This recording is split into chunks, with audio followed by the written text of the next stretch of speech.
Hello student, welcome to my channel knowledge bridge.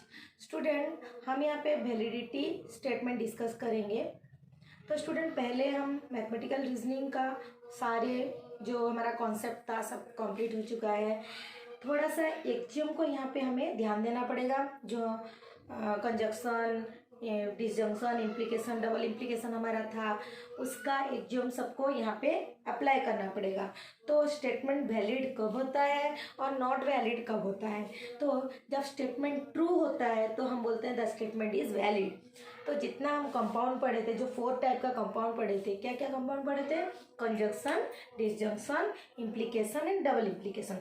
तो वहाँ पे कनेक्टिव लिए थे एंड, और, if then, if and only, ये चारों हम लोग यूज किए थे। तो यहाँ पे देखते हैं रूल 1 में हमारा क्या होता है, स्टेटमेंट विथ एंड। ये जो एंड है, एंड कंजक्शन में होता है। तो दो स्टेप को लेके हम इसका वैलिडिटी चेक करेंगे। तो पहले यहाँ पे जानते हैं कि let P and Q be two statement. तो यहाँ पे क्या चेक करेंगे, P एंड Q ये हमारा वैलिड है। कब वैलिड होता है ये हम चेक करेंगे। तो उसके लिए हमें दो स्टेप को पार करके जाना पड़ेगा। स्टेप 1 में क्या है, सो P इज ट्रू। हमें पहले शो करना है P ट्रू है कि नहीं। तो जब P ट्रू बोल के शो कर देंगे, देन हम स्टेप 2 में जाएंगे, Q ट्रू है कि नहीं। तो सपोज P हम शो करते करते देखते हैं कि P फॉल्स हो गया। P फॉल्स हो जाने से हमें स्टेप 2 जाना नहीं पड़ेगा। स्टेप 2 जरूरत ही नहीं है। वहां पे हमें पता चल गया कि ये स्टेटमेंट वैलिड नहीं है, क्योंकि यहाँ पे दोनों ही ट्रू करना पड़ेगा, दोनों को ट्रू करना पड़ेगा। तो स्टूडेंट देखो, एक एग्जांपल हम लेते हैं। 100 इज डिविजिबल बाय 4 एंड 5। तो स्टूडेंट, यहाँ पे जो एंड लगा हुआ है, ये दो स्टेटमेंट को कनेक्ट किया है। तो दोनों स्टेटमेंट क्या है, हमें अलग अलग करना पड़ेगा, क्योंकि हमें सो P और Q को अलग अलग करना है। तो P सच दैट क्या होगा यहाँ पे, 100 इज डिविजिबल बाय 4। ये हमारा P स्टेटमेंट हो गया। अब Q स्टेटमेंट क्या है, 100 इज डिविजिबल बाय 5। तो स्टूडेंट, यहाँ पे देखते हैं P एंड Q जब अलग अलग दो स्टेटमेंट हमें मिल गया, तो पहले स्टेप 1 हमें देखना पड़ेगा कि स्टेप 1 हमारा यहाँ पे शो कर पा रहे हैं कि नहीं। जब हम स्टेप 1 का जो P स्टेटमेंट को ट्रू करना है वो हम कर दिए, तो देन फिर स्टेप 2 में जाएंगे। तो देखते हैं पहले P, 100 इज डिविजिबल बाय 4। पता है हमें कि 100 4 के साथ डिविजिबल होता है। सपोज नहीं कर पा रहे तो डिवाइड कर लेना स्टूडेंट, कि हमें पता है 25 4 से 100, तो ये ऑब्वियसली डिविजिबल होगा। तो ये हो गया हमारा ट्रू। जब स्टेप 1 हमारा ट्रू हो गया, अब हम स्टेप 2 में जाएंगे। स्टेप 2 देखते हैं, सो Q इज ट्रू बोला है। यहाँ पे Q स्टेटमेंट को हमें ट्रू करना है। तो यहाँ पे 100 is divisible by 5 Q statement है। तो ये 5 से 100 डिविजिबल होता है, कि 100 is divisible by 5, it is true. जब ये दोनों ट्रू हो गया, ये दोनों शो हो गया, ये दोनों शो हो गया, मीन्स इट इज वैलिड। तो यहाँ पे हमें एक्जियम जो बोली थी, वो एक्जियम में किस लिए बोली थी, कंजक्शन स्टेटमेंट का जो हमारा ट्रूथ टेबल हम लोग ड्रॉ किए थे, क्या ये एंड है ना। तो यहाँ पे ट्रू होने से ट्रू होता था, ट्रू फॉल्स होने से फॉल्स होता था, फॉल्स ट्रू होने से फॉल्स होता था, फॉल्स होने से भी ये क्या होता था, फॉल्स होता था। तो स्टूडेंट, यहाँ पे ओनली बोथ ट्रू होने से ही ट्रू होता था, क्योंकि एंड में दोनों ट्रू होने से ही ट्रू होता है। कोई भी एक स्टेटमेंट फॉल्स हो जाएगा तो ये वैलिड नहीं होगा। और एक एग्जांपल देते हैं, 75 is divisible by 4 and 5। Suppose यहाँ पे ऐसे लिखा हुआ है, तो इसका P क्या है, 75 इज डिविजिबल बाय 4, और Q क्या है, 75 इज डिविजिबल बाय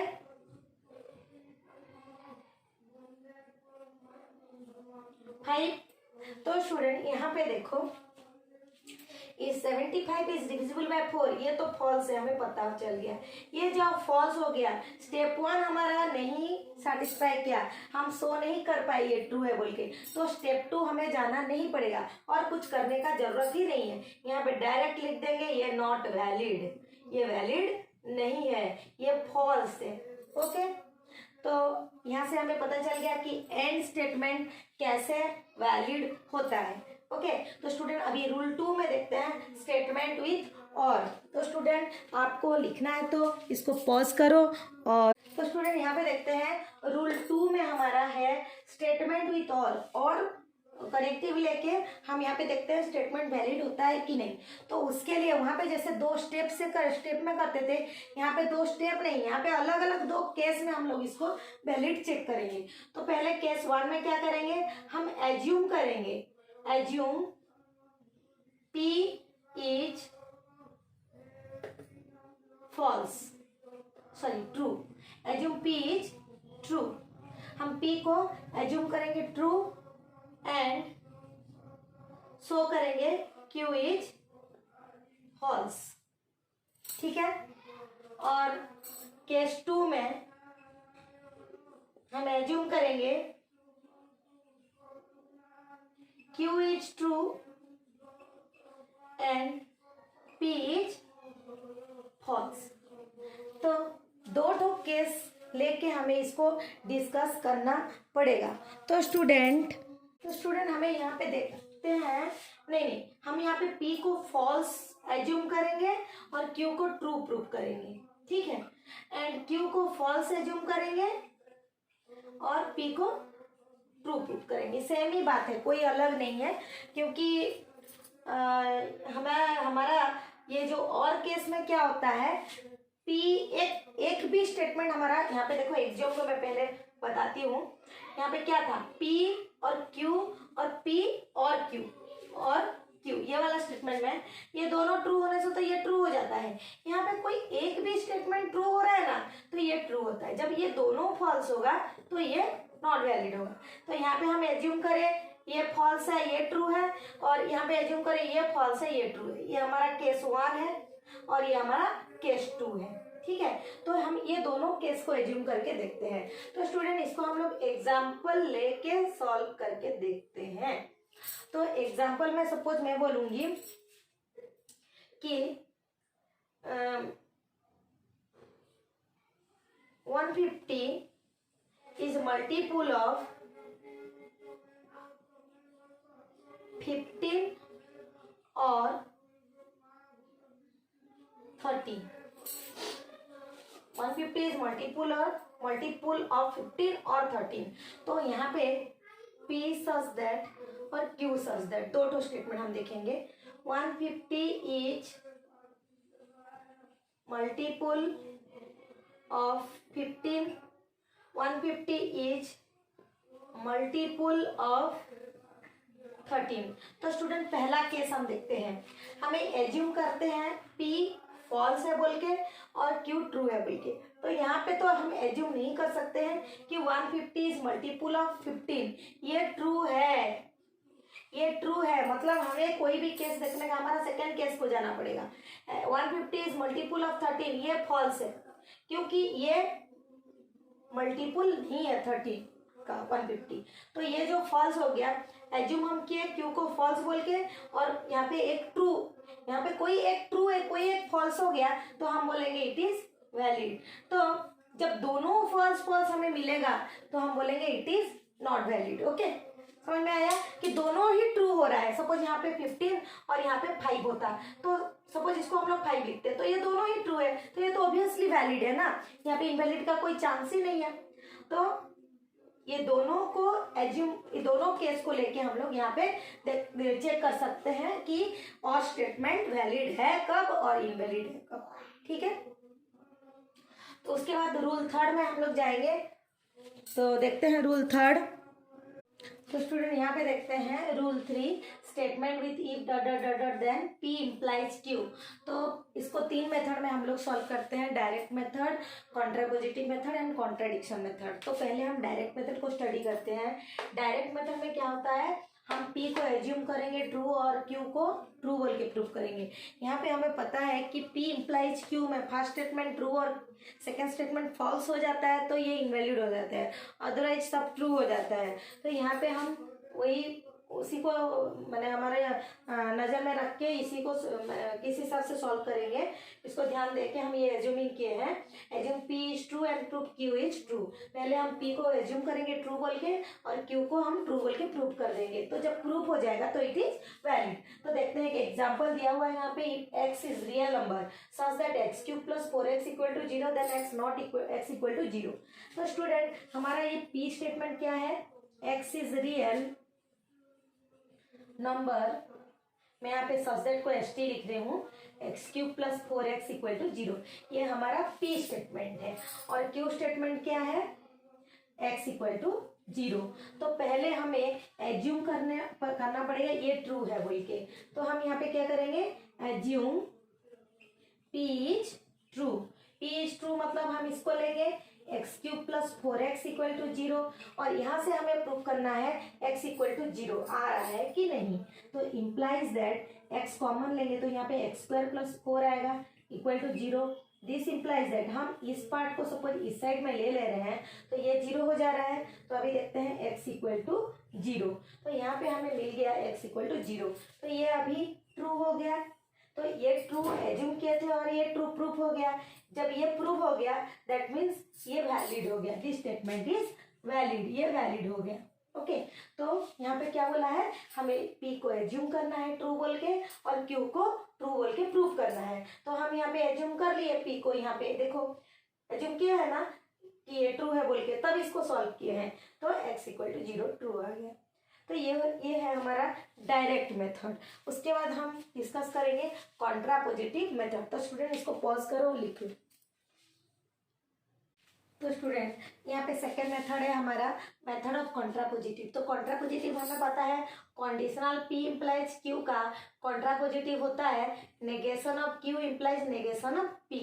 तो हमें ये negation of q implies negation of q को कैसे प्रूव करना पड़ेगा, assume that q is false. यहाँ पे q को फॉल्स एज्यूम करके हमें p को मैंने प्रूव करना है p फॉल्स है बोल के। तो यहाँ पे जो दो स्टेटमेंट दिया हुआ है, क्या था स्टेटमेंट, p सच दैट था हमारा कि x इज रियल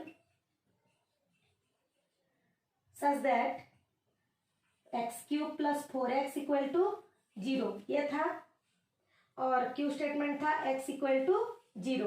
तो स्टूडेंट ये जो दोनों स्टेटमेंट है पहले हमें इसका नेगेशन लेना पता है, इसको फॉल्स करना पड़ेगा। q is false, q is false मतलब हम क्या करेंगे, यहाँ पे x नॉट इक्वल टू 0 लेंगे। जब x नॉट इक्वल टू 0 ले रहे हैं तो इम्प्लाइज दैट x इंटू जो उल्टा पूरा x क्या था यहाँ पे x² + 4 this equal to 0 not equal to 0। अभी ये implies that x³ + 4x not equal to 0। तो यहाँ पे ये प्रूव हो गया कि q फॉल्स था तो ये भी फॉल्स हो गया, मतलब ये नॉट इक्वल टू 0 तो ये भी नॉट इक्वल टू 0 है। तो यहाँ पे हमें कॉन्ट्रापोजिटिव मेथड से भी हमें प्रूव हो गया कि negation of q implies negation of p हमारा यहाँ पे प्रूव हो गया कि इट इज फॉल्स बोल के। तो ये फॉल्स है तो p इम्प्लाइज q क्या होगा, ट्रू होगा। तो ये वैलिड है, जो ये वाला स्टेटमेंट जो था हमारा वो वैलिड है। ओके जो स्टेटमेंट हम पहले से लिखे हैं वो स्टेटमेंट मतलब if x is real such that x³ + 4x = 0 then x = 0 ये वैलिड है, हमें पता चल गया। अब डिस्कस करेंगे हम मेथड ऑफ क्या, मेथड ऑफ कॉन्ट्रापोजिटिव के बाद मेथड ऑफ कॉन्ट्राडिक्शन। ओके तो स्टूडेंट देखते हैं मेथड ऑफ कॉन्ट्राडिक्शन में क्या होता है। स्टेटमेंट वही है, if x is real such that x³ + 4x = 0 then x = 0। तो यहाँ पे हम लेट लेते हैं x³ + 4x = 0 और x नॉट इक्वल टू 0। तो p स्टेटमेंट सपोज ये ट्रू है और ये फॉल्स है तो ये हमारा फॉल्स हो जाता है। तो कॉन्ट्राडिक्शन में हमें जब फॉल्स मिलता है तो हम कॉन्ट्राडिक्शन बोलते हैं। तो स्टूडेंट यहाँ पे देखो x² + 4 = 0। तो यहाँ पे x = 0 मिल रहा है लेकिन यहाँ पे x नॉट इक्वल टू 0 बोल रहा है, ठीक है। तो यहाँ पे क्या देखें हम लोग, इसको हम लोग हटा दिए तो x square plus 4 equal to 0 हम लिए। तो but this contradiction since x square plus 4 not equal to 0, ये नॉट इक्वल टू 0 होगा, क्योंकि x square plus 4 equal to 0 होने से एक्स स्क्वायर इक्वल टू क्या होगा, प्लस माइनस 2 होगा। So x is equal to x square plus 4 equal to 0 कभी भी नहीं होगा, क्योंकि एक्स का वैल्यू कुछ आएगा तब तो यहाँ पे ये नॉट इक्वल टू 0 है। For x belongs to R, कोई भी आर के लिए ये नॉट इक्वल टू 0 है। So since the contradiction arise by assuming that this equal to 0 and x not equal to 0, ये जब हम कॉन्ट्राडिक्शन में अराइज कर रहे हैं, ये तो फॉल्स हो रहा है ना, तो ये फॉल्स हो रहा है तो ये ट्रू है कि नहीं। तो hence x square plus x cube plus 4x equal to 0 and x equal to 0 is true, ये वैलिड है। तो स्टूडेंट यहाँ पे जनरली हमें दो मेथड में सॉल्व करना पड़ता है। कॉन्ट्राडिक्शन मेथड इतना यूज हम लोग नहीं करते हैं, हम लोग यूज करते हैं ज़्यादातर से कॉन्ट्रापोजिटिव और डायरेक्ट मेथड। तो स्टूडेंट ये हो गया हमारा rule 3 statement with if then को लेके। अभी और एक कंपाउंड हमारा बाकी है जो कि हम स्टडी करेंगे रूल 4 में, वो है statement with if and only if. तो स्टूडेंट यहाँ पे देखो रूल 4 में क्या होता है, statement with if and only if. ये इफ एंड ओनली इफ क्या है, biconditional statement. Biconditional statement में एग्जाम में क्या होता है, both are true it is true और both are false it is false. कोई एक भी स्टेटमेंट फॉल्स हो जाए तो वो फॉल्स हो जाते हैं, मैंने both are true it is true and both are false it is true, मैं फॉल्स बोल दी थी, सॉरी। दोनों ट्रू होने से ट्रू होगा और दोनों फॉल्स होने से ट्रू होगा। कोई भी एक स्टेटमेंट वहाँ फॉल्स हो गया तो ये फॉल्स हो जाता है। तो यहाँ पे हम लोग देखेंगे दो case. If P is true, P true होगा तो Q ट्रू होना चाहिए, और Q ट्रू होगा तो P ट्रू होना चाहिए। जब ये दोनों केस कोई भी if and only if statement में सेटिस्फाई कर गया तो हम बोलेंगे दिस स्टेटमेंट इज क्या, वैलिड। और इसमें से कोई भी ट्रू हो के कोई फॉल्स, यहाँ पे फॉल्स हो के यहाँ पे ट्रू, ऐसे कुछ हो गया तो हम बोलेंगे इट इज नॉट वैलिड। तो स्टूडेंट ये हो गया हमारा वैलिडिटी स्टेटमेंट फिनिश। तो कहीं पे कुछ भी डाउट आपका हो रहा है तो आप मुझे कमेंट बॉक्स में कमेंट करो। वीडियो का स्टार्टिंग से एंड तक बने रहो, कहीं पे स्किप मत करो। कुछ भी डाउट आएगा तो उसी के बीच में ही आता है, जो स्किप हो जाता है तो वो डाउट हो जाता है। तो स्टूडेंट यहाँ पे आपका कुछ भी डाउट हो रहा है तो कमेंट बॉक्स में कमेंट करो। और ये वैलिडिटी स्टेटमेंट जानने के लिए आपको एग्जाम वीडियो देखना पड़ेगा, जो करेक्टिव सब मैं पढ़ाई हूँ उसको पहले देखो, उसके बाद ये वीडियो देखो तो समझ में आ जाएगा। और सपोज मेरे वीडियो आपको अच्छा लग रहा है तो शेयर, सब्सक्राइब और लाइक करो, बेल आइकन भी प्रेस करो, जिसकी वजह से मेरा न्यू वीडियो के लिए आपको नोटिफिकेशन मिल जाएगा। Okay, thank you student.